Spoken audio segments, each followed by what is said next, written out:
Episode 2 of the Bloomhouse Podcast with Astral and Fat Jesus. Today we got some very wise guests in the music industry and life overall. We got TK and PICASO from Art Baron in the house. They're going to walk us through some of the projects they've been working on, specifically with Shoreline Mafia with their new album they just debuted, Mafia Business, and some other artists that they're also working with as far as new signees and some music programs that they got going on for the community that kind of ties into everything going on in the world right now in earlier years. So they're going to share some of that experience and also share with you guys how you guys can get into this music program for anybody looking to get into the industry. Here it goes. Hear from TK himself. We just started a new program in New York, and we're looking to get one in Nashville and looking to get one in LA. And you can go online. You could go online. Anybody that's interested, they'll be able to go online and become a part of learning about the music industry. We want to empower people. I'm not a politician.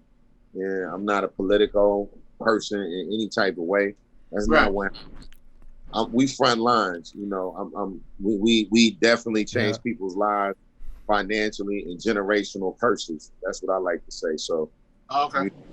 We out here doing that, but I support the front line. I feel like that's if you of a certain age, what are you doing? You need to be out there. And then if you're not of a certain age, you still need to contribute to the change. Right. So I'm fully invested in everything all the way. Like all the way, you know, I'm a big advocate of the Black and the brown. You know, with us doing Shoreline, I feel like we brought a new entire level to Mexican American music right. And culture. You know what I mean? I feel that.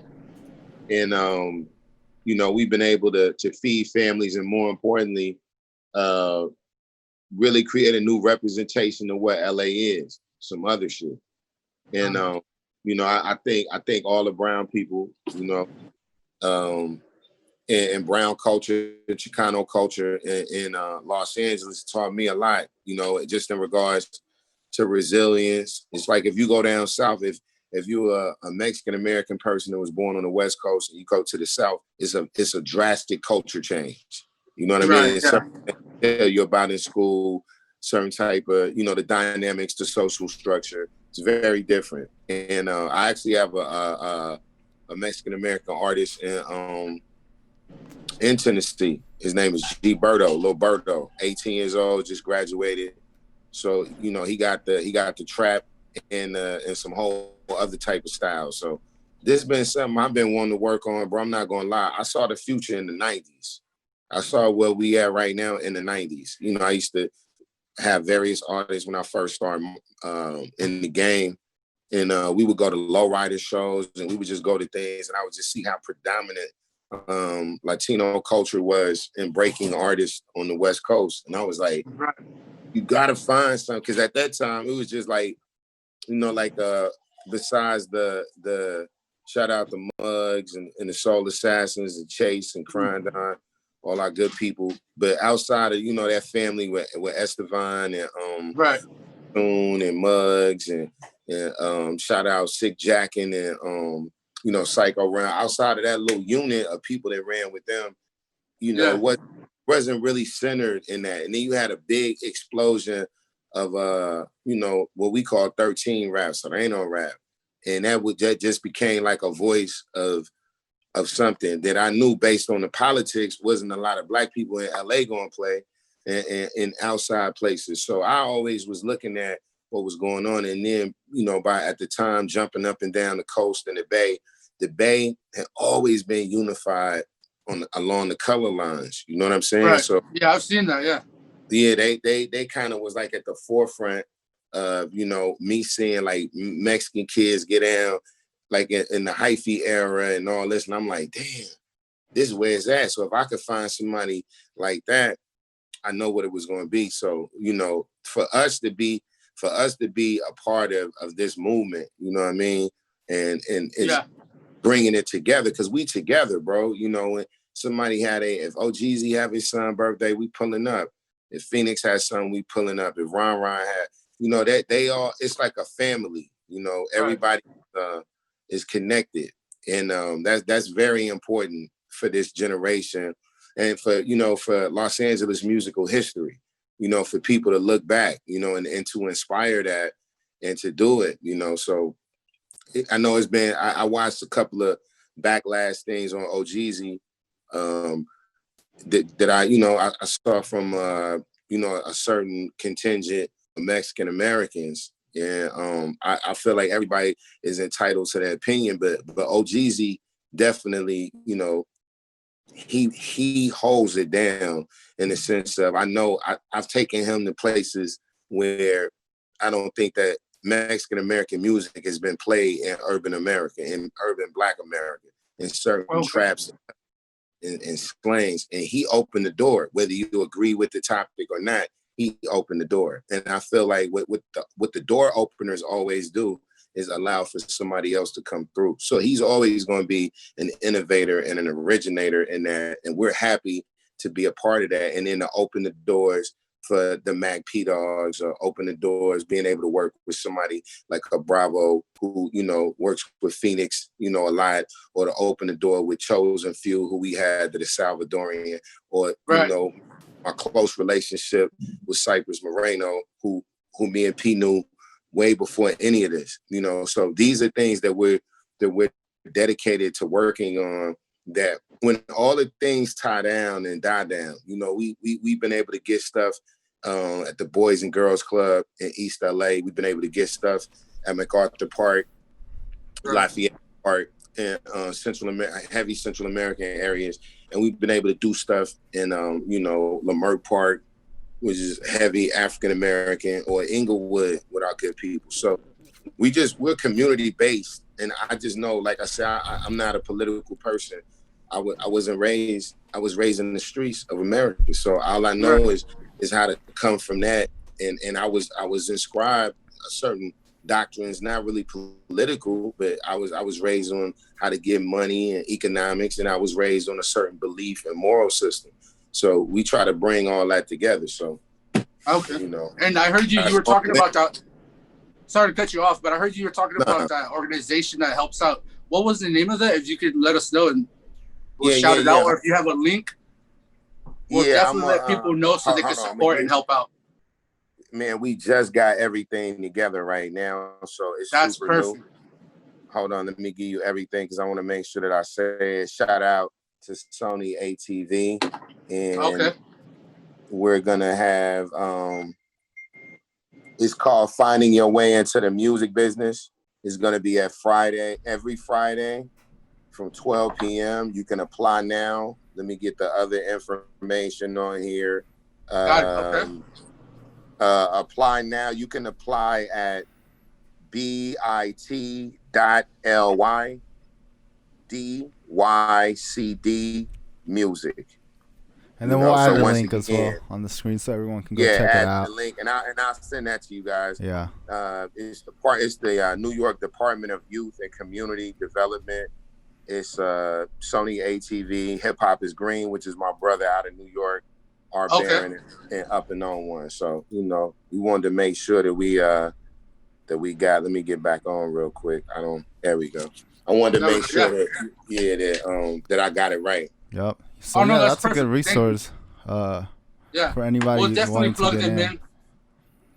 All right, guys. So we're here with TK PICASO. That was TK speaking from our Baron, and everything you kind of just said, I feel like that kind of ties up to the whole our Baron mission that I heard you speak about before, like in previous interviews. Can you explain to the audience a little bit what our Baron kind of stands from, or where it stems from? Yeah, for sure. So our Baron is short for robber baron. So I don't know if a lot of people, are familiar with the robber barons. These were people in the late 19th century.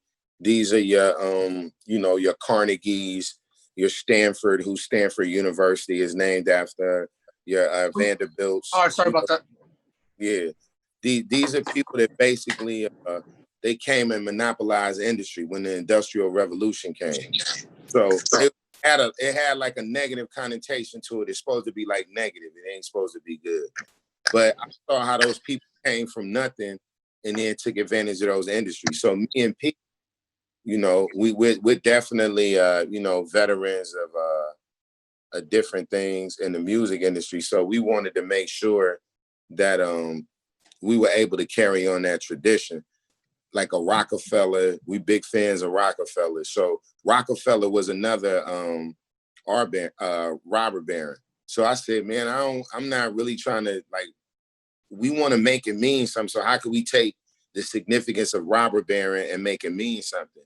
So for us, it culturally it meant, you know, we changed it to take from the rich and give to the poor. So me and P, we both children of single mothers. We both, you know, our pops been in and out, all that type of shit in the systems. And hip hop saved our lives. It gave us a sense of direction. It gave us images that, as far as inner city youth, it was somebody, you know, the eras that we came in, you know what I mean? So during the 80s, you know, it was a lot of violence in the street. And hip hop, to me, I didn't look like people now. They like, yo, I'm gonna get a deal, and then I'm gonna get a gun and get a face tattoo and yada, yada, yada. So I grew up, I was a preteen, you know, from elementary to teenage years is when crack came out in my life. You know what I mean? So I only had maybe like 11, 12 years of my life. Everything was cool. Most people now either came up in the crack era or post crack, you know, if you're from the inner city. So I actually got to witness the transformation. So the images that I saw through rap gave me something to say that I don't want to spend 35 years in jail. And I was hustling just like anybody else, but I knew that wasn't the end goal. So to put it in a nutshell, I knew that the intellectual property of rap, right? What you rapping about, what your business is, all that to me was what we were gonna use. And the rich to us is the man, is the system. That's the corporate America. That's the corporate system. And intergenerationally, right? If you can go back 5 years, you can go back 5 generations.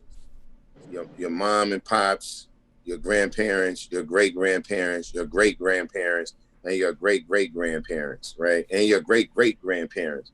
I don't know, me personally, in my zone, none of my friends are able to go back 5 generations to wealth, right?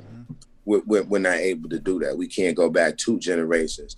Most of the people that I know that are successful, they're successful, or their parents, their immediate parents are successful, or they themselves, right? So we wanted to create some, when we say take from the rich, we're not talking about like a, you know, somebody just balling out, you know, we talking about intergenerational wealth. We here for ours, right? And we are poor. I can have $100 million. No one in my family may have. Like, what does that mean to my cousin? What does that mean to my brother?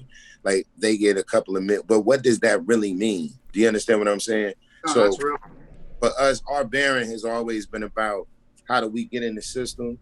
How do we change the system and motivate the minds of the people? So, you know, that's what we on. We on a mission. Take from the rich, get to the poor. We never, that's kind of like our mantra. That's what we stand by. That's how we do business deals. That's how we approach our corporate partners. That's how we approach artists. We look for brands. We look for people that we can invest in long term. You know, whether somebody, Shoreline has 4 individual members, 4 individual deals. They come behind this. You got Ron, the producer, that is the sound. You got Ace the Face, that's the sound. You got Loda Great that's contributing. You got Bruce that's contributing. And they are the collective known as the Hip Mob when you add Jug and Menace and some of the other homies. That's a whole nother movement. Then you have One Take Jay and he has the One Take Boys. That's a whole nother movement. Then you have AZ Chike and AZ Sway. The AZ Colt. That's a whole nother movement. Then you had Mac P-Dog, who was a part of OTX, which is, you know, one of the, you know, an extension of Shoreline. That's another movement. And then we have, you know, some of our new things. Like we had Wallie the Sensei, that I'm gonna get into a little later. That's from West Side Compton, and he has a whole thing with him, the Stay Dangerous movement. Then you have Chosen Few, which are 2 brothers and 1 cousin, and they had their own thing. So it's like everything that we invest in is that, because you have to deal with people long term. Once again, in order to really get down to it, it should be a long term investment. And you look at if you look at Drake was a movement. If you really follow Drake, then you know 40, then you know Chubbs, then you're gonna know everybody that just deals with them. You're gonna know Oliver. Shout out to Oliver and OVO. They let PICASO curate a tape and do some things with them. Shout out to them, and they're real big fans of everything that we do in the groups. And when you're a fan of an artist, you know, you always support that artist and you know little things. So for us, it's like, if we know that, we want to create almost our own Marvel universe in rap. You feel me? So it's like if you all these people are in this thing, like 20 years from now, it might be 100 people that was like, yo, I was a part of that. And they were actively a part of it. You know what I mean? And behind the scenes, you got people shout out Irene. You got Irene. You know, you got Dev doing Stella. You got Stella. Shout out Stella does tour management for us. You had King Trub, my man Trub. You got Mitchie Slick down in Dago, who's now with us on our Dago artists. You got my brother Doc in New York. You got my cousin D. You got my nephew Lil Mal. So, you know, it's just a lot of pieces, you know, that work with us, and everybody has a specific thing. Somebody like Irene is day-to-day for One Take J, and she works with the One Take Boys. And you had Stella has done stuff with AZ Chait and work with him and does tour management with us. You know, it's just Trub does stuff for Yabby, which is another artist that we have in San Diego. My brother Doc and D, they have GBQ, which is somebody else that we signed, and DZ in Baltimore. Nice. It's just all these different things that we have. So for us, you know, Shoreline opened up the door to create this big ass, like I said, Marvel universe. Within them, you know, Kato got a crew, 4K. Rob has Bayline. You know, Phoenix is getting his, you know, his company together that he's gonna be announcing soon. You know, OGZ has everything that he has. It's like you have all these big brands inside the brand. So we know when like I said, us doing business with Atlantic or Warner Music is bigger than just saying, oh, it's short. It's a lifestyle that people buy into. Same thing with the Machine Works when we got our label over there. It was like we gonna make sure that Chike and Jay and we have a hell of the producer that you guys may be, you know, Megan Thee Stallion, Meek Mills, T Grizzly. He's doing some EPs with us on our label over there. Yeah, shout out to Cypress Marino too for that producing that track, Lions and Eagles. Shout out. Cypress is my man. Like Cypress. Shout out to Cypress Marino. That's my guy, really. And we have a new brand together called Keys to the Land. So we've been doing a playlist for the last 2 months, me and Cypress. And then we have a 2-pack that's coming out either in July or August. We're just getting the track together now, but it's going to be crazy. And we dropping videos and merch and everything. So that's something that Cypress and I have been wanting to do for years. I'm just glad. And he's also doing an EP for us for Chosen Few. So their EP in August. And Cypress produced the entire EP. For Chosen Few. For Chosen Few, yeah. I'm looking forward to that. They're good people too. I had a photo shoot with them. They're good people. You did, man. Shout out, man. I appreciate that, man. You already know, man. We'll pop up some of those photos for sure. Hell yeah, but that I've witnessed so much things happen in such a short period of time, but yet that's just me from like being the outside perspective. What you just said is it seems like you guys have been working with this for like the past 3 years or 2 years. And you could tell. It's been 3. It's 3. I got 3, right? Yeah. Yeah, we 3. We started, you know, the first thing as far as the new stuff that we started was 03 Greedo. Greedo came. PICASO and Greedo had formulated their relationship, and then we did the mixtape. PICASO, what tape was that? Money Changes Everything.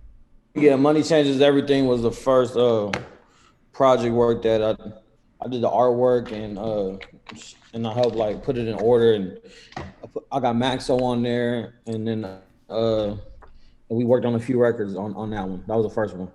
You got your big plaque, right? I'm missing 4 more, man. That's the cold part. You are. I feel that. They're on the way, I'm sure. So PICASO, you were just saying you were doing like a whole bunch of stuff. What else do you do? Well, besides the music stuff, I would say I just help out with pretty much everything pertaining to an artist, whether it's like, hey man, there's this new clothing line you should probably be up on. It kind of fits your branding, you know what I'm saying? Oh, okay. Fashion Creative. is probably what my creative guru. P, Yeah, just P, and he can finish. Because P ain't gonna really talk on himself like that. He ain't that type of person. So I'm gonna have to talk big up.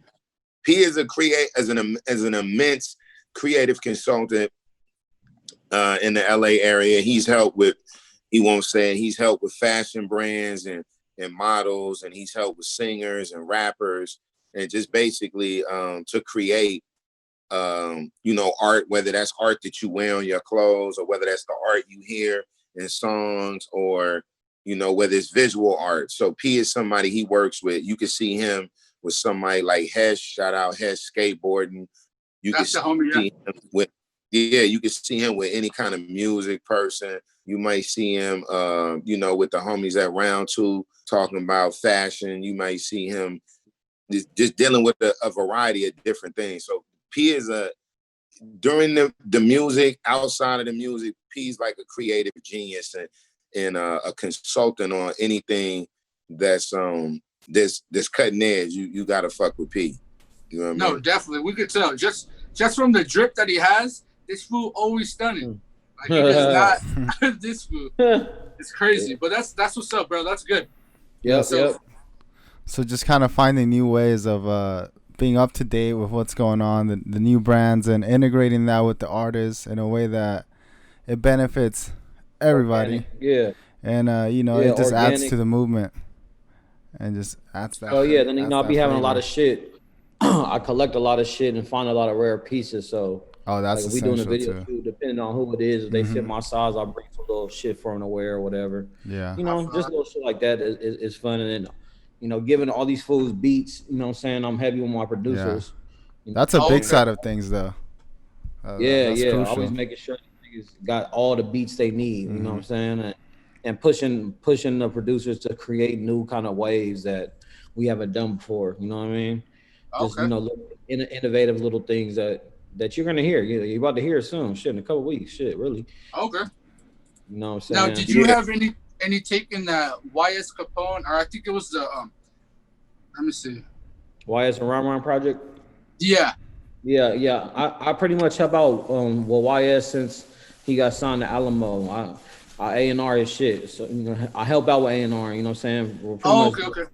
Yeah, so shout out to Valentino, he helps out as well, and the people over there. Zeke and Matt, those are good people, and Todd, those are really good people and good friends of ours. So yeah, but as far as like I did the Bompton record with OGZ and One Take, the remix and shit with the video and all that. And then that was tight. I shot the cover for that too. That was tight. I know, he was there. Shout out to Sophie. I think Sophie might have hit you too, right? To pull up. Yeah. Yep. So that came together real organic, and then from there I did the Ron project. I made sure he was up. I made sure the features were real selective.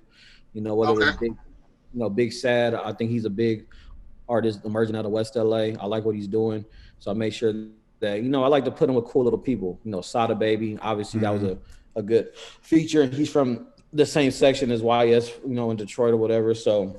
It was just about the chemistry's good. That's why the connecting the dots. You're really good at that shit, bro. We could tell. Yeah. I like doing that shit. I like making records. Like I came up in the '90s in the 2000s where it was crew records. Like niggas had crew records. Okay. Where when you would do a remix, you would actually like do a whole new verse. You wouldn't use the same verse. Yeah. You know what I'm saying? I remember that. Who's the best? Like what could be the craziest idea we can come up with? And they would put niggas on. So there's G-Def special delivery remixes or all kind of shit. Bad Boy was probably one of my favorite niggas on Far Remix, and Pubby had that shit down lock. I ain't gonna lie. Nobody really fuck with him on that remix shit. He was the king of Rough Riders had them collabos though. Yeah, no, Rough Riders too. Rough Riders and Rockefeller. Yeah. Yep. That's what everybody grew up on. So, we love to implement that shit with this. Even if you look at Infant, Infant's the artist that we work with. That's from the Jungles. He's dope as fuck. I'm definitely looking forward to putting out his shit. But he did a song with Phoenix and the TSF dudes, Drippy and Peso. You know what I'm saying? Oh, yeah. Peso. This was called busting. Shout out just Texas. random shit. Just random ass shit. You know what I'm saying? That puts together a good record. So yeah, I'm here for all that shit.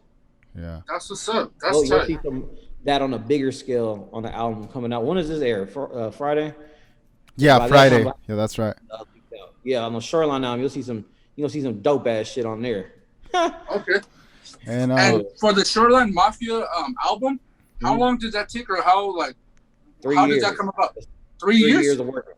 That's 3 years. That's a 3-year album. That's literally what might be the first song on the album after the intro is literally the first song they ever recorded after they got their deal. Oof. Together. Before. Yeah. When we went to New York to take the meeting with Atlantic, that after we left the meeting, we went to the studio and the song he talking about, we recorded. Yeah. Then it was crazy. So that's a jam album right there.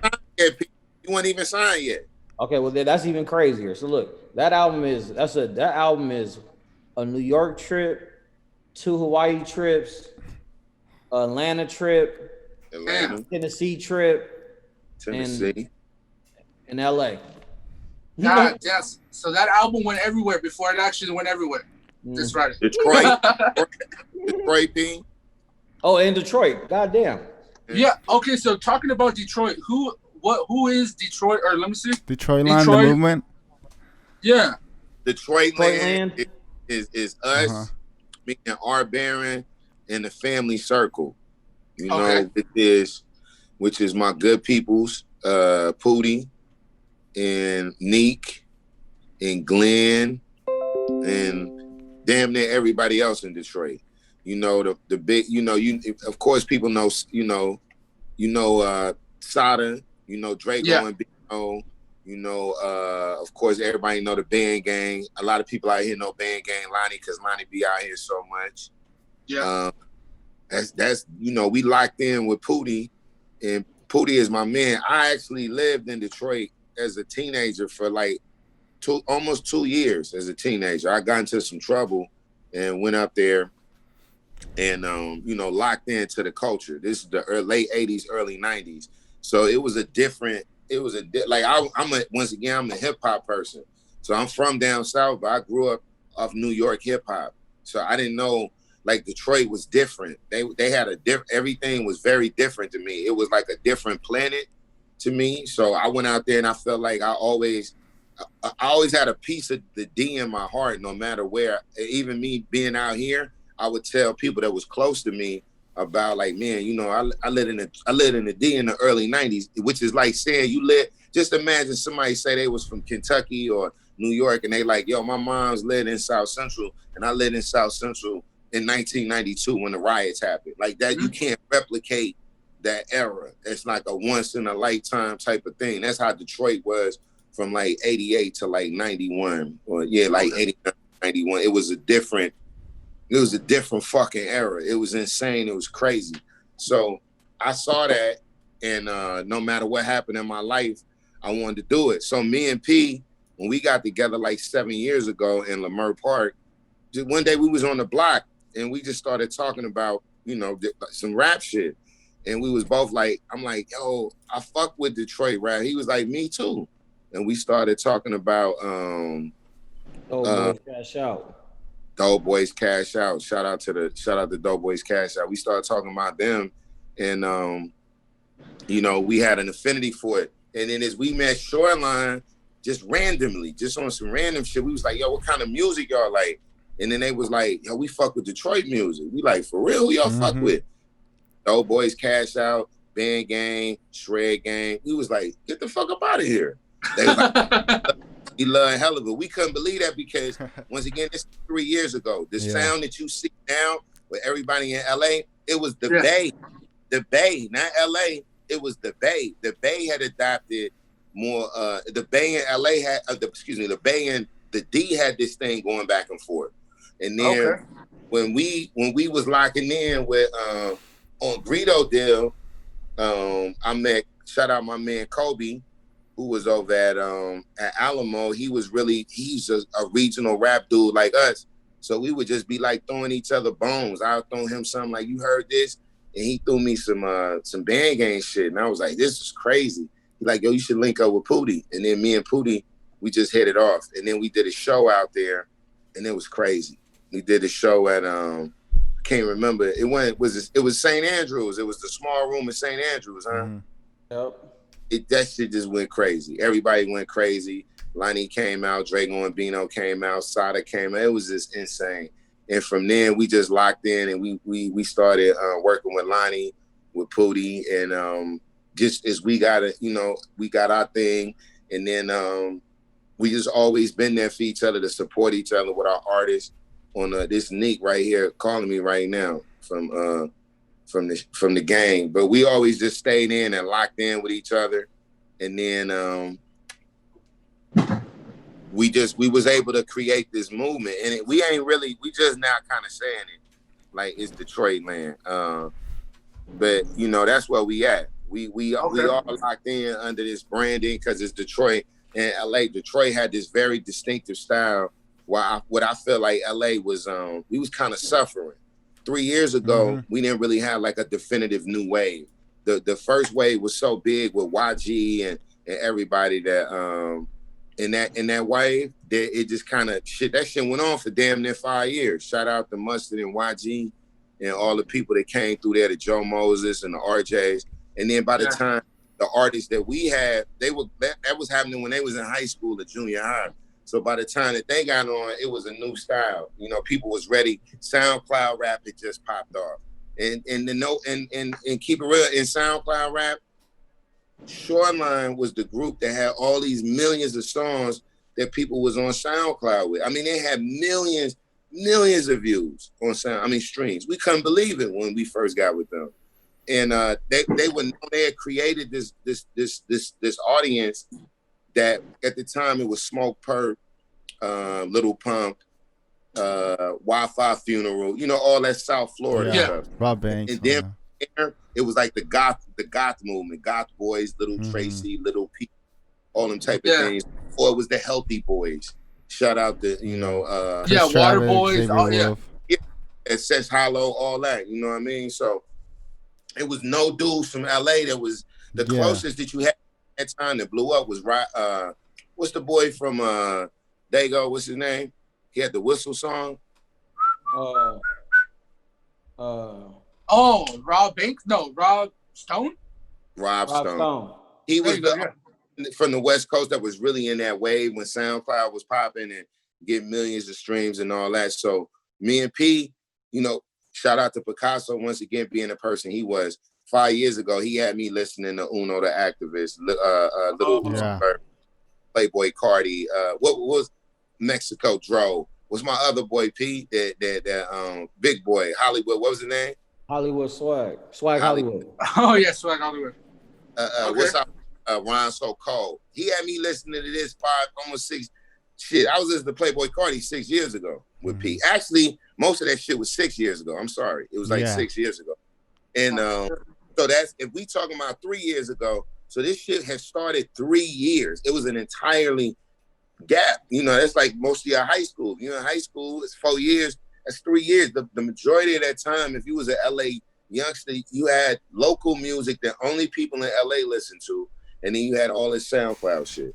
So as we started to move, things became very apparent to us that SoundCloud was in need of something else. Yeah. And Greedo came with a very melodic, but very much LA street sound. We knew that. We were fans of Draco. Draco was locked up at the time, but we were able to get with Ralphie. Shout out Ralphie the Plug. Shout out the Stick Team, right? Yeah. Them is our good people. Shout out Ralphie the Plug. I just talked to him 2 days ago. Shout out Catchy. I talked to him last month. Shout out Bambino. Those good people. And of course Draco, we still rocking to this day and got him the where he's at right now with his music. We just been able to help intensify with marketing and other things for him. But those things were kind of big on YouTube. You know how things are big on YouTube now? Yeah. Street rap was super big on YouTube during SoundCloud. So if you was a black kid in Minnesota that liked street rap, you didn't go to SoundCloud. Right. You feel me? Yeah. So if you like, and y'all from LA, born and raised, so you remember like when Hit Your Ricky and all that came out? Yeah. That's the homie Wookie Woody who did that. Come on, man. So you had him, then you had Conrad, and you had they had they was hitting, they rolling. Everybody was doing something. Yeah. That to me was a very, very pivotal moment in LA rap history, because that started trending online outside of LA, but it was very LA. But it wasn't a platform for it. SoundCloud wasn't the platform for that. People was going to YouTube and they was hitting your Rolling, hitting your Ricky, they was hitting your Relly, they was hitting all this, and then kids doing those dances. This is pre-TikTok. This is pre-Thriller. So they were doing them dances on YouTube. You can go back, you can hit your Ricky right now. Go look at how many kids did dances on YouTube to that song. I believe you. We're in the middle of that whole, like, when that started, it pretty much started over here where we're from. Yeah, we witnessed that. I understand what you're saying. It was crazy because just like what you're saying, it was just like the jerking. Remember when people were doing those videos on YouTube? So I get you. Because also where NBA Youngboy's from, all his listeners just listen on YouTube. Exactly. And they started going to Spotify, everything he started telling them to do. But first it was all YouTube. So I understand what you're saying.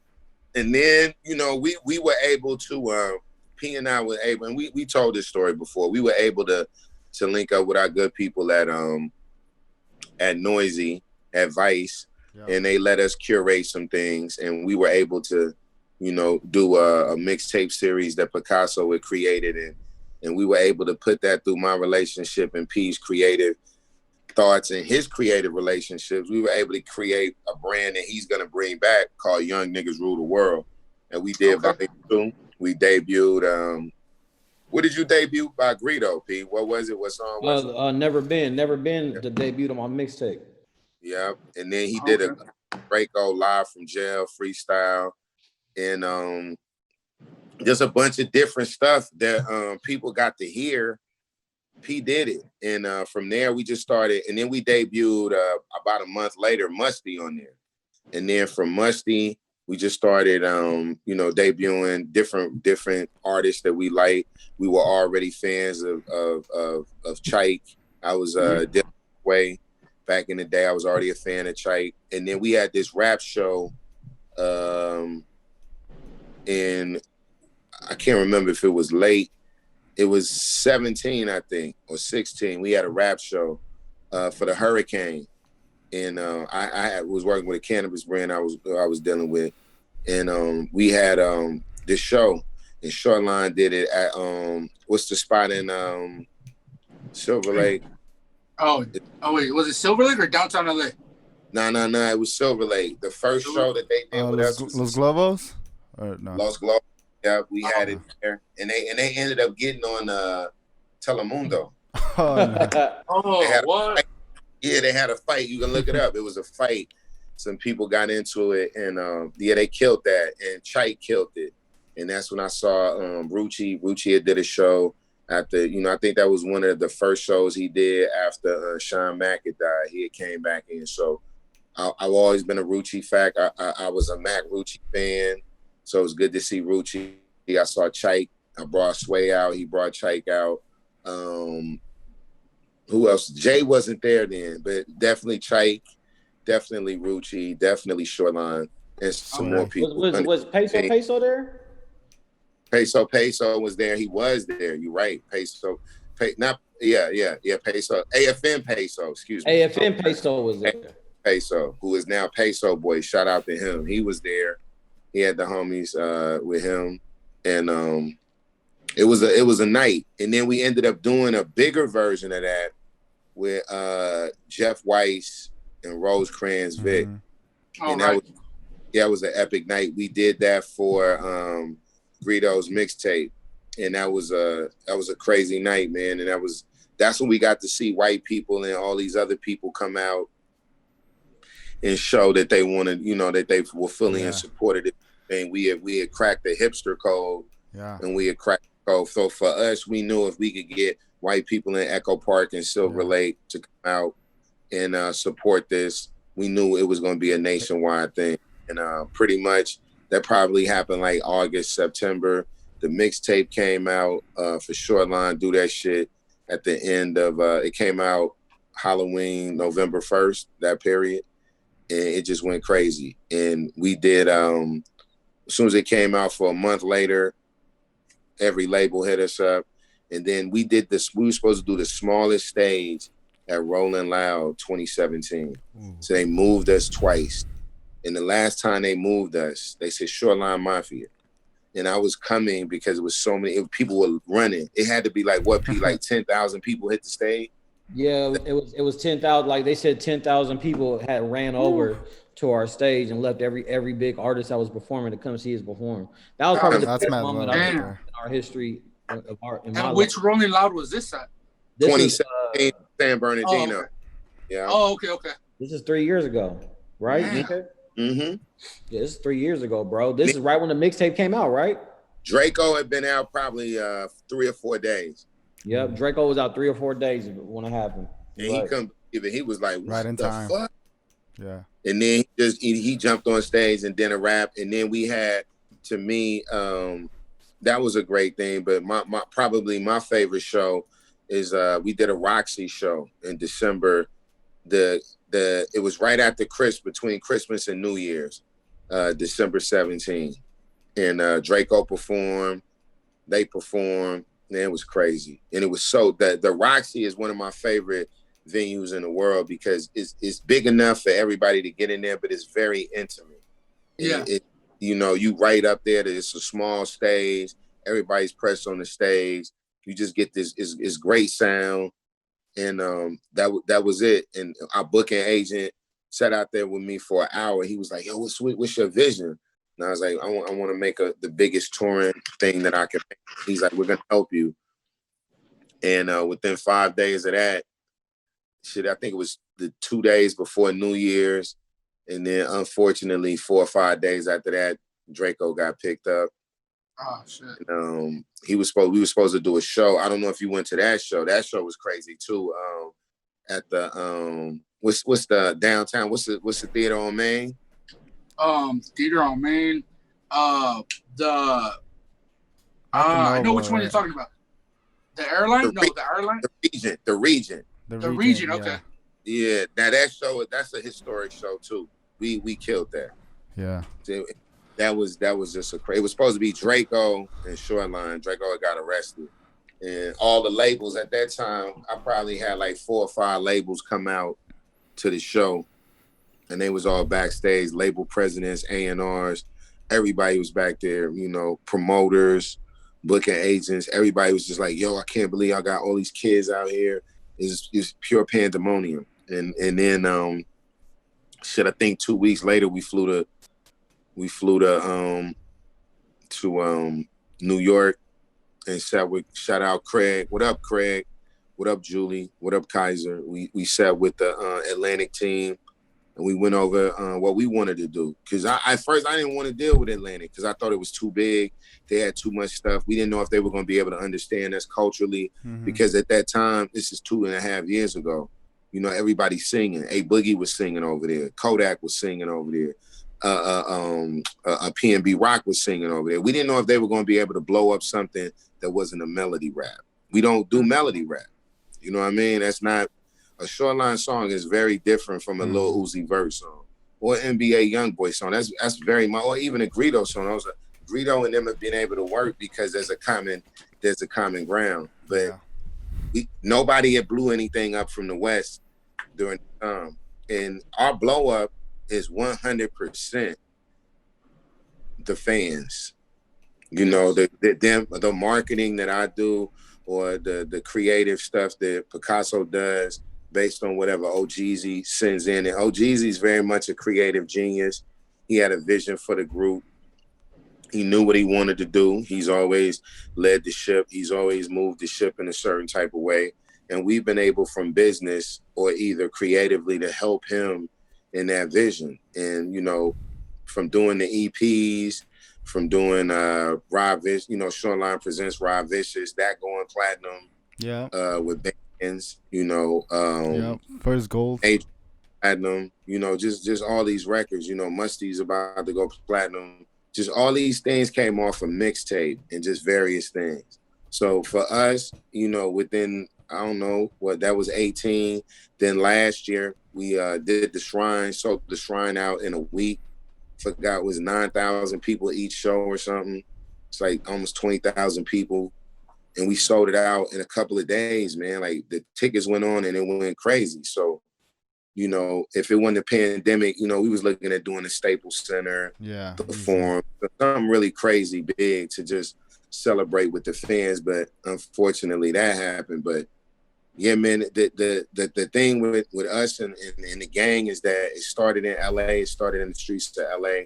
It was multi-ethnic, it was fun music, and everybody was able to be a part of it. Our come up in the last 3 years has been very visible for anybody that's in LA. You can say like, damn, I could do it. I seen them dudes come up. You feel me? It wasn't like not a bougie group. They not like they gonna be around.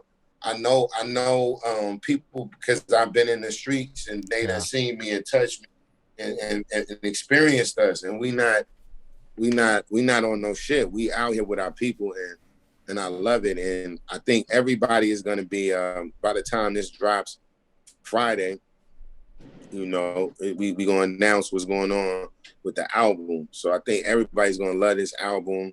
It's a major all that story that I just told you, at least this album. You get to see the progression of it.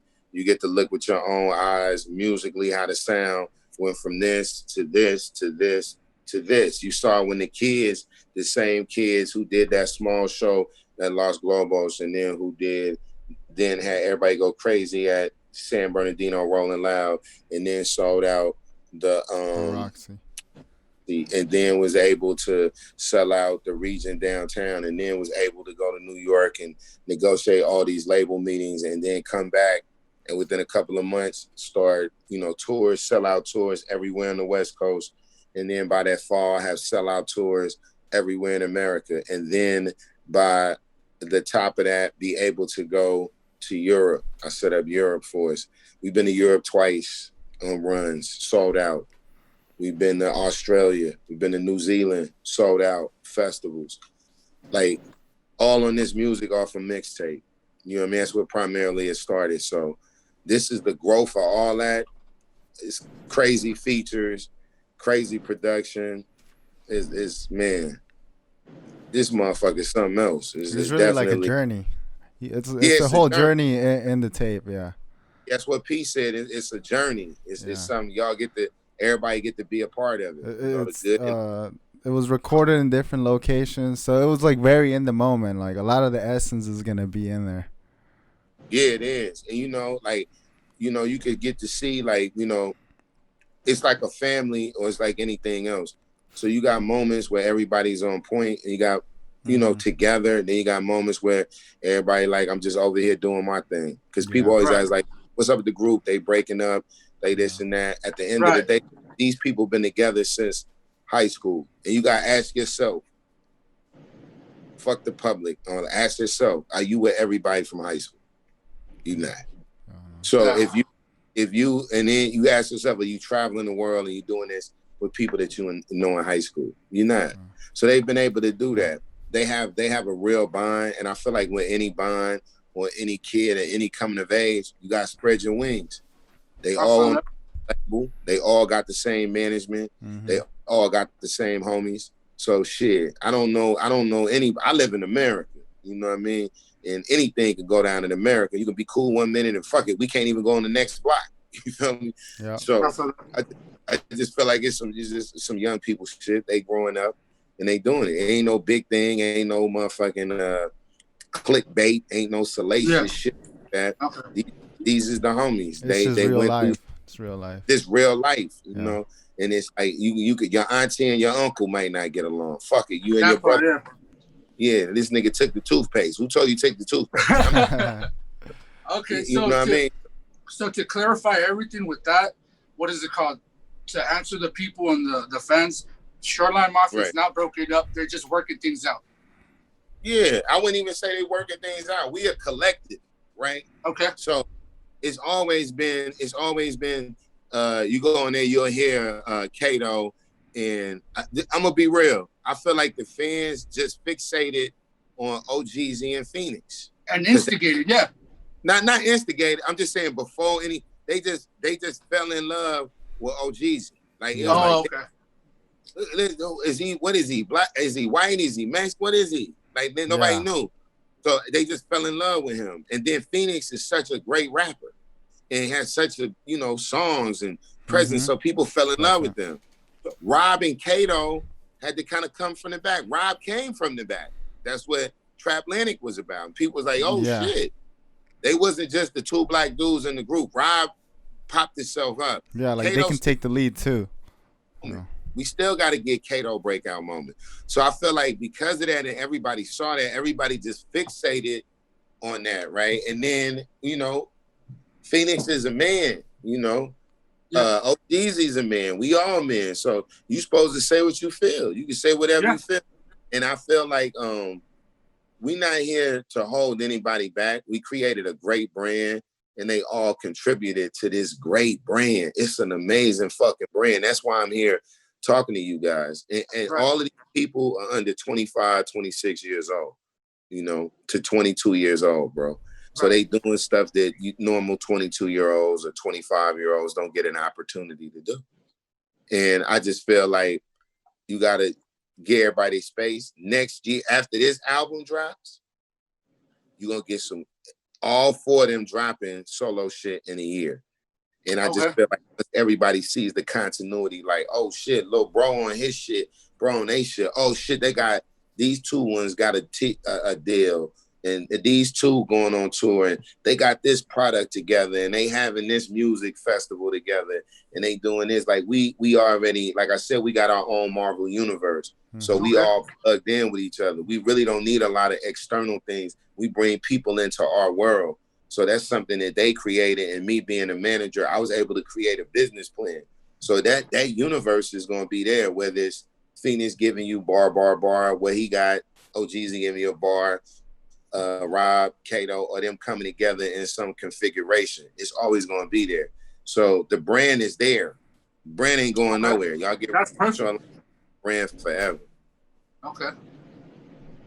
Yeah, and then every artist is unique as well, and they want to explore new lanes and try out new ideas, and there's really nothing wrong with that at the end of the day. So it doesn't mean that they're gonna stop working with each other. It just means that they're doing what they do. They're making new art, new music.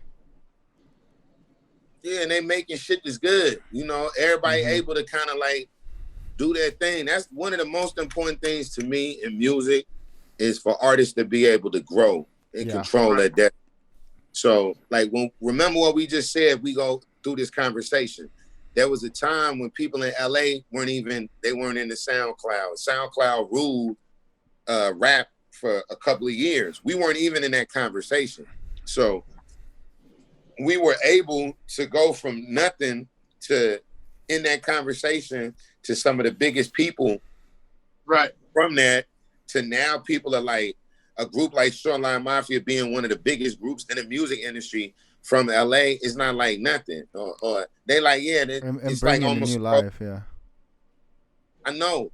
Rito's in jail, Draco's in jail, because before that, it wasn't popping in LA. People had to do whatever they had to do to keep their buzz up or to do whatever. Like, we made that possible for it to be profitable, marketable, and everything. So I just want to continue that as management for the group and individuals. We want to create that opportunity even further and just keep that continuity. So just keep looking. Like, the solo album is going to be crazy.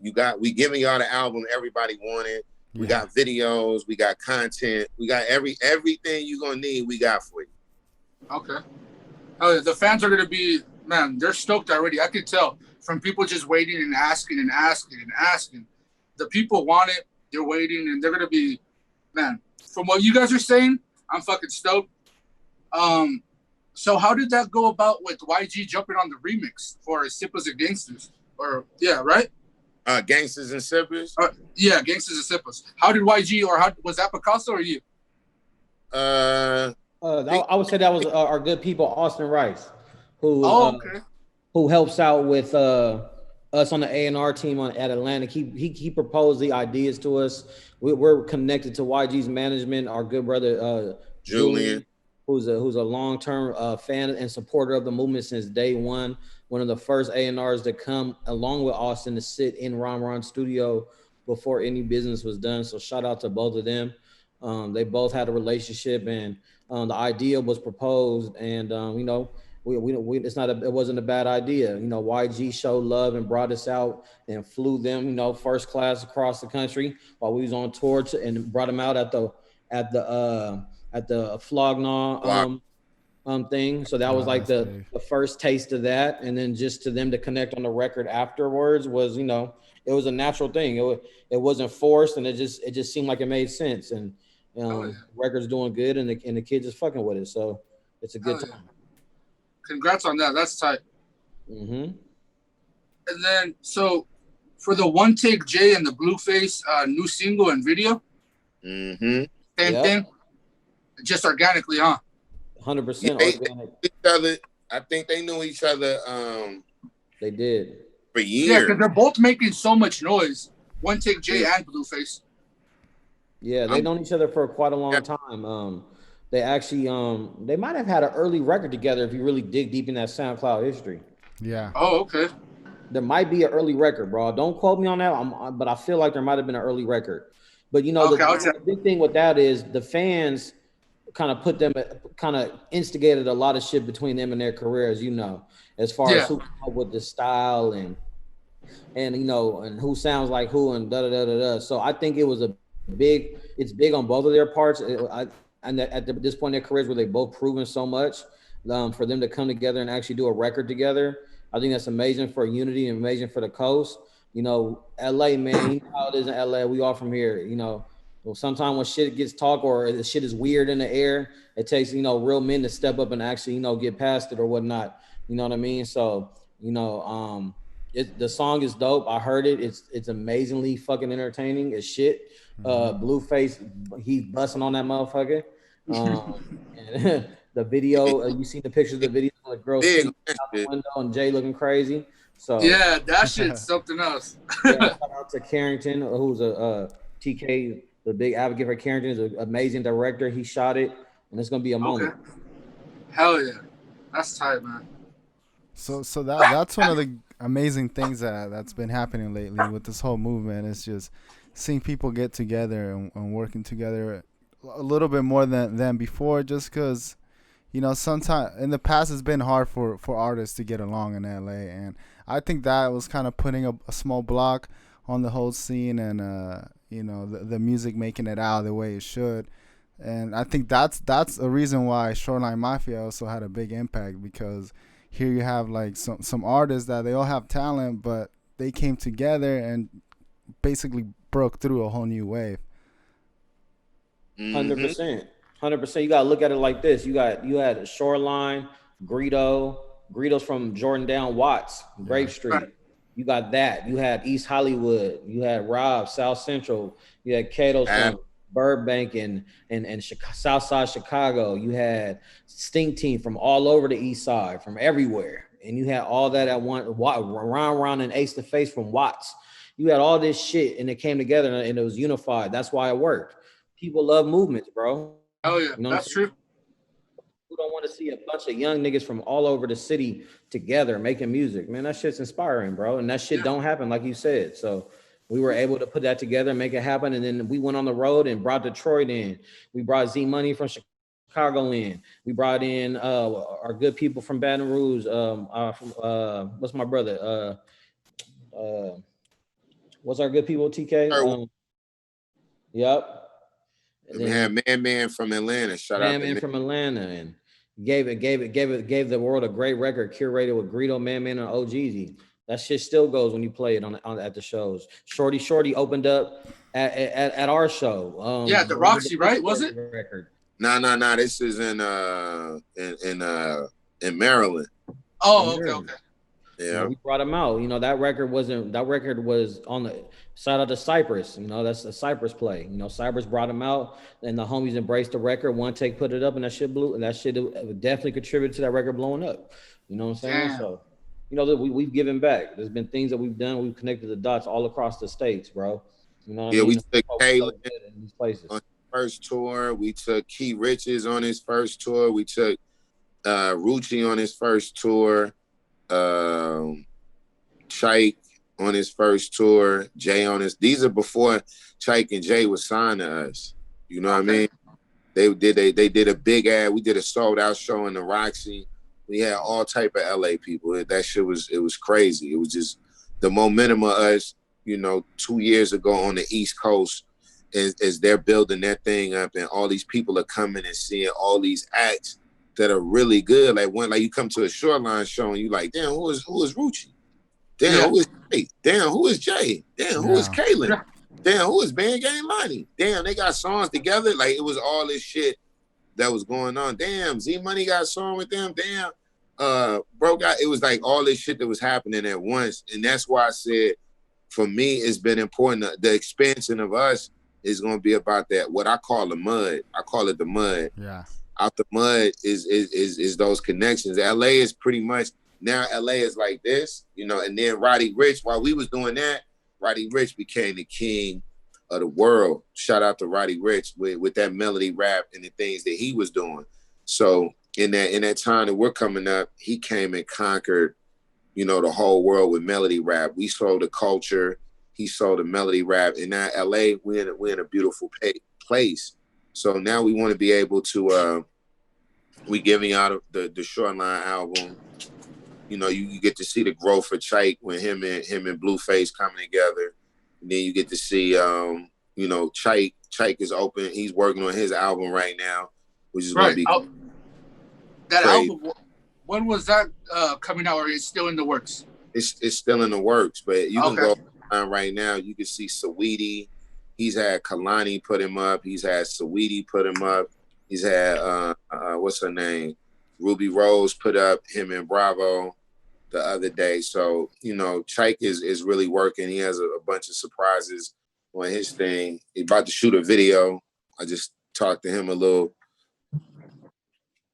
Yeah, not too long. I mean, he's always dropping stuff, but we just want to get him in a bigger place. He has diehard fans, and his album is going to be crazy. He's really been working to develop his craft and just take it where it needs to be. So him and Rucci do a lot of stuff together. So I'm glad to see that.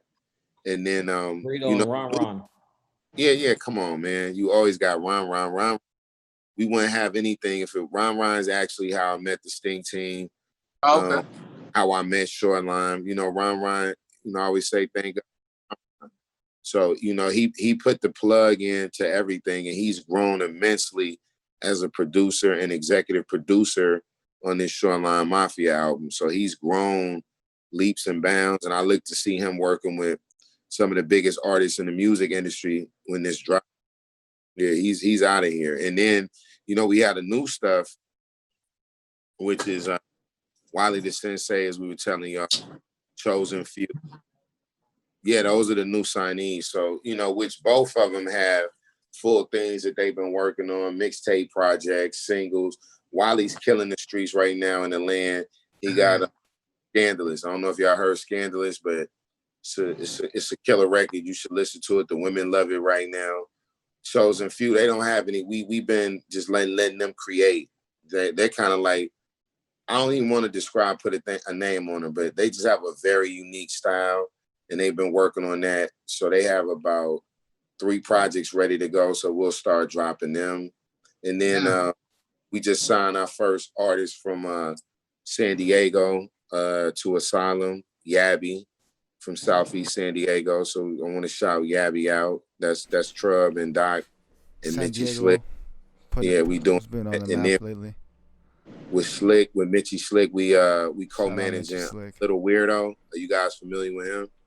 Yeah, I'm a little familiar with Mitchie Slick. Yeah, he's No, you heard You heard Little Weirdo? You heard of him? Nah, to be honest, I not too haven't. familiar now. Y'all need to listen. After this, listen to Little Weirdo. Little That's Weirdo. gonna be the homework right Love there. the name, Jesus. I know you love. I love the name. Yeah, you can't forget that. Nah. Come on, man. So down in Dago now, we have Yabby. We co-manage Little Weirdo, and then we have a project with Who from down there with Infant from the Jungle. So shout out to Infant. Infant's on everything that we got going. He's on every big album that's gonna drop this summer. So shout out to Infant. And then we have here in LA, we dealing with Slumlord Trill right now from the Jungles too. He's amazing. You guys should listen to him too. Slumlord Trill, and then P and I, we just been big supporters of Big Sad. So whatever Big Sad wants to do on anything, you definitely gonna hear us big up it and shout the homie out. Sad got some really good shit too. And then across the country, we have a rapper from down south, GBQ in Alabama, DZ in Baltimore. We dropping Mud Classics in about 2 weeks because I told you in the Mud, that's my little homeboy Slip. And then we got a group that we just same thing, kind of consulting and dealing with, called NHL, Never Had Love. And they're out of Austin, Texas, fucking phenomenal. We got this kid from the Bronx named Dolly Bernays. He's dope as shit. Dolly, which is got a single dropping with Greedo in a couple of weeks. Nice. Yeah, what, like 3 weeks? Him and Greedo. You would hear Greedo with somebody from the Bronx, and it's dope as shit. That's gonna be interesting. Yeah. If you actually listen to Wolf of Grape Street, if you look on the credits, there's a song on there with an artist named Dolly Bernays. He's from the Bronx. They were friends. I put them together early on, and they created a bond early on. And Greedo fucked with him tough. So you about to hear my interpretation of East Coast hip hop. It's solely produced by Beat Boy too, and these are okay. Shout out to Beat Boy. These are Beat Boy beats you've never heard. Nothing like. He's never made beats like these for anybody. Really? Yeah. Damn. Yeah. They're tailor made. And then we got from Nashville, something I've been working on for a long time. My boy Johnny P, man. You know, it's R&B music, it's street R&B music. It's left field. It's dope narrative. It's like if Party Next Door was a gangster. And he was back in the day though, when it was like early wave or the Weeknd, was doing House of Balloons, but he was from the streets. Okay, damn. Yeah, it's like that sounds interesting. He has a single currently out right now called White Chalk. You can view the video. It's Johnny P.E. and that's on YouTube. It's called White Chalk. Get a bar of that. I think it fits perfect for the times, what's going on socially. You get a bar of that. That shit is really dope. I'm excited about that as well. And shit, man, we got something to shit, man. I'm sure I'm missing somebody. I know I'm missing some shit too. That's why I'm like, fuck it. It's a lot of people. So far we covered the Mafia business, the One Take J and Blueface single and video, the Detroit Land, the movement, the Siamese. Yeah, pretty much covered everything. Is there anything else you guys would like to? TK, a little bit for the other creatives that basically look up to you guys and love what you guys are doing. Can you explain the CSC process that you have, the vision board process? Oh yeah, and I think that's interesting. I changed that now. So okay. I tell everybody you should find something on my vision board. Mm-hmm. I have something that I look at every morning. So you should have a quality of something that you do better than anybody else. So when I first when that I had CSC, which was communication, strategy, and connections, right? Mm-hmm. So that's how my brain was wired at the time. But now, based on success and based on how I've had to change my life with that, I think it's now strategy, connections, and communications. Okay. So it changed. It's SCC for me. SCC. So strategy is my thinking. Like, what am I gonna do? Like, when y'all hit me up, I'm like, damn, do you got the artwork? Do I need to do the artwork? Can I get the logos? That's the strategy. Then I had to do my connection. I got to go to my R. Barron graphic designer. Eski, Eski, you can do this? Yeah, he put it up. Boom. Then I had to do the communication. Let me get back in contact with you guys. Yeah. So if you have something that you do every day and you zone in on that, I feel like you're going to be the best person at it. I know I'm one of, like, everything that I do is about strategy. I'm a marketing person, Peace Creative. We do management. We're label executives. We're consultants. But everything for me comes down to strategy. That's why I moved at first. So when I think about something, how am I thinking today? How I'm thinking tomorrow? What's my long-term? What's my short-term goals? That's my strategy. My connections is really, that's my database. Who can help me expand what I'm doing? So my connections are that. And then communication, that's just, communication run the nation, man. You know what I mean? So you got to be able to kind of, connect the dots. So that's the concept that I have. I would ask each young creative or business person to think of 3 things that you do. If you can't think of 3 things, hone in on one thing that you want to be remembered by. What is your legacy going to be remembered by? And if like I said, if you really know me, if you know me personally, you're going to say, yo, bro, be on this shit strategy. If you know me, then like even this coming together because of my connection. You know what I mean? And then communication is really the execution of it. How do you put it together? How are you going to get this person with that person? So that's my thing. And I encourage, once again, everybody to have their 3 set of things that they can look at on their vision board, or they can wake up in the morning. If you pray, after you pray and give thanks, you can go into your thing. Or if you meditate, you can take these things as your mantra on what you're going to do for the day to be able to, move forward and get it. So, I put that out there for all the young people. I pretty much say on anything, I want more people, definitely want more Black people, more brown people, more women of color, more everything, more Asians, more whatever you are. If you're not from the higher levels of American society, I want you to get a better business understanding. I want you to understand how credit works. I want you to understand how the financial institutions work in regard to getting a loan. I want you to understand how you pay your taxes. I want you to understand proper health care. I might be talking to y'all now. I only got my insurance shit together in a year. It ain't even been a year. Yeah. I'm just being real shit to you. Yeah. Do you talk to your parents about insurance? Have you talked to your parents about the Fed, paying taxes? Do you know the difference between your federal and state taxes? Do you save 70% of your money? Do you blow? Like, all of these are things we don't have generationally. You know why? Because your pops and your moms are paying the bills, or your granny is paying the bills. You know what I mean? And you just Mihai trying to make it. You got to get this shit together to where we understand. And that's why I'm not perpetrating. I really came from the drug and the drugs and robbing and working bullshit jobs and people getting killed and all that. And by the time you 35, 40 years old, it's a terrible story. It never ends. I seen the movie. It never ends right. So what we not on here telling y'all, and people gonna do it. P pops his shit. Don't get me wrong. I travel the world. I do what I want to do.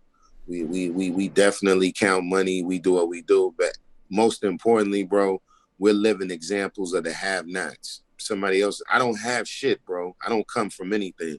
I'm never gonna try to get up here in front and be something that I'm not. I don't give a fuck if I got $100 million or $2 billion. I'm still from nothing.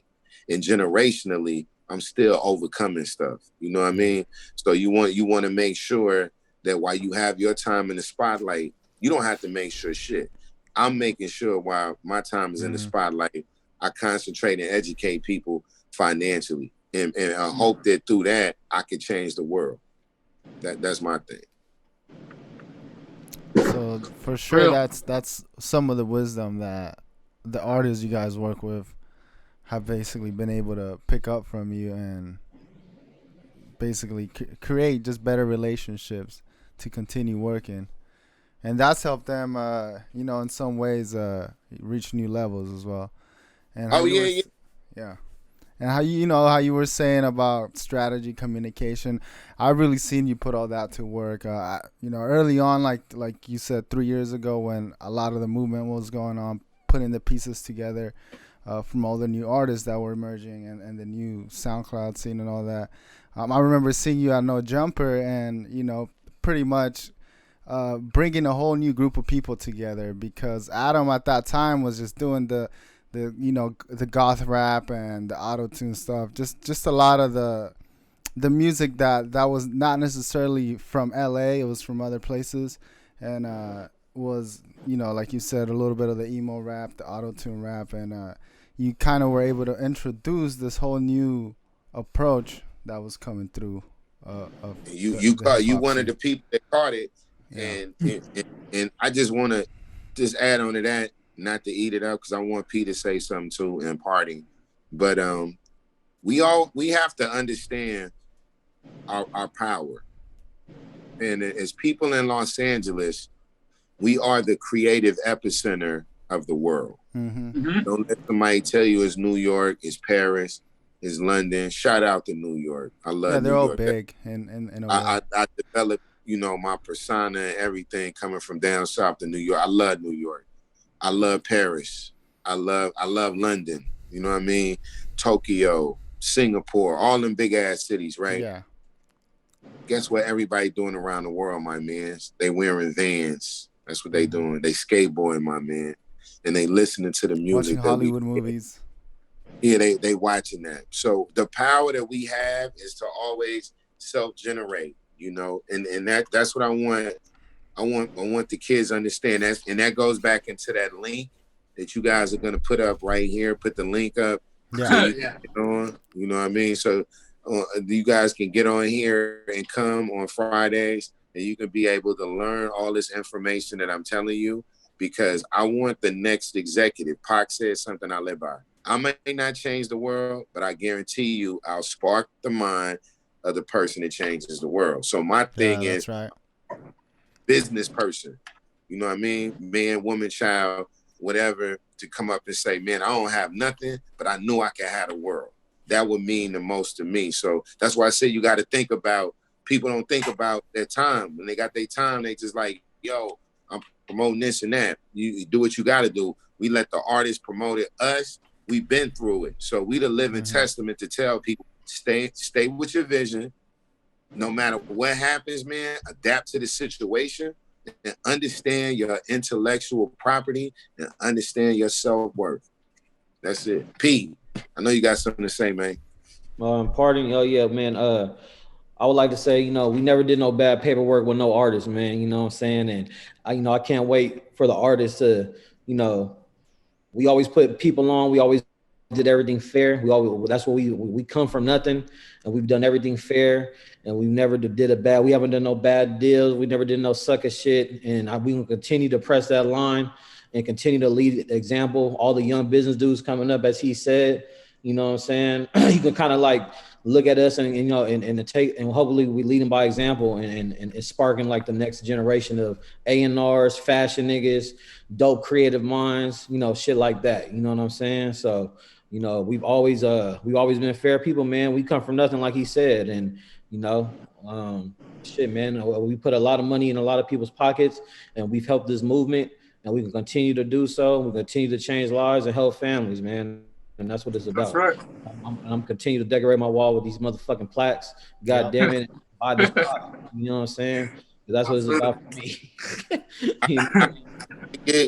These custom Rolex, this from the 80s right here, man. This is a real exclusive cocaine. Oh, that looks insane. With the yellow diamonds and all that. Remember, man, that's hard work right there, It is, but look, I also saw some people that didn't work that hard, and they had this shit back in the day. Yeah. So I made sure that once I got my hard work, I did it. So shout out to all the people that I grew up around and that influenced me to really to be somebody to go get it, man.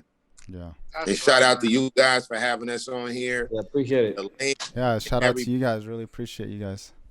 Yeah, I really appreciate you guys. You guys are huge out here. You guys are making a lot of noise. It's beautiful witnessing everything for the past 2 years. I think for me, And for him, man, he's been over there working with No Jumper. He pretty much helped Adam set up the whole live. Not that many people know, but this fool did a lot. But come on, you know man, what it is? I remember the homie. Yep. Yeah, you already know. So everybody's just trying to pretty much, like you said, come up and have a generational wealth for our families. And I'm on that, bro. I feel you. Come on, that's the biggest thing. Like I said, is as like black and brown people move, because even I feel like, you know, Asian people have been able to move maybe through education, man, a little faster than both of our groups. Yeah. You know what I mean? Right. Once again, we're all moving, man. But I think it's so important for brown kids in LA to understand the worth of culture that they have and how they can do it in anything. And that's what I think OGZ's legacy is. I think that's what a Mr. Cartoon's legacy is. Estevan. I think it's the next, great. It might be a Mexican basketball player that's in the NBA and just dominating it. It's being able to do things that someone hasn't done that you've done. And I think that's, as an African American person, I'm proud to say that no matter what adversities were put before us, we've always continued to move and say, well, I'm the first person doing this or the first person doing that. And that's you guys are living proof of that. So that's great to see. And pretty much like get it first point of view from you guys. Man, we're going to get some more.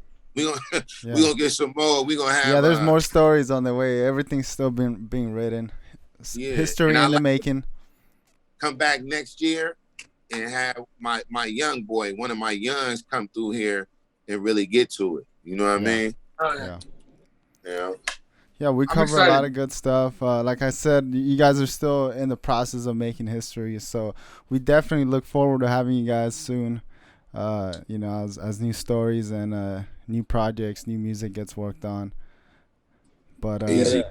Yeah. Appreciate it. Yeah, appreciate it. Oh, yeah. Jesus. Appreciate you guys, man. Come on, man. Check out that new Shoreline Mafia album. Mafia is on its way right now. Yeah. That's right. Tune in. Atlantic Records. Get it. Yep. Shout out the people. Shout out the culture.